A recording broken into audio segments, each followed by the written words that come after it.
Արզվում է այս մարդիկ ժողովրդավարության արժեքները պարտադիր պիտի պաշտպանվեն 15 հոգով մեկին ծեծելով, ուրիշ ձև չի լինում պաշտպանել։ Ընթերցենք այս կուսակցություն կոչվածի քաղաքական խորհրդի հայտարարությունը։ Ուրեմն ասում է, Հանրապետություն կուսակցությունը հայտարարում է, որ նոր վարչական շրջանում տեղի ունեցածը ակնհայտ պլանավորված եւ կազմակերպված սադրանք է,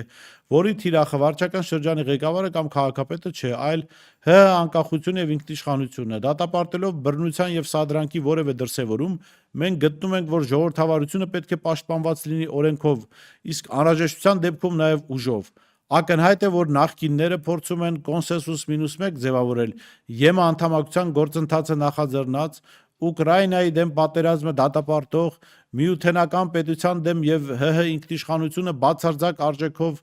արժեք համարող քաղաքական ուժին պարբերական սադրանքների մեջ ներքաշելով, այստեղ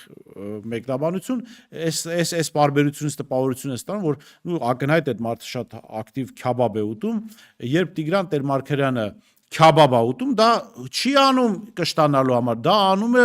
ուշադրություն, հիմա ընթերցենք, հա, ուրեմն դա արվում է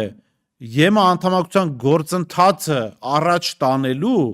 Ուկրաինայի դեմ պատերազմը դատապարտելու եւ միութենական պետության դեմ որպես գործողություն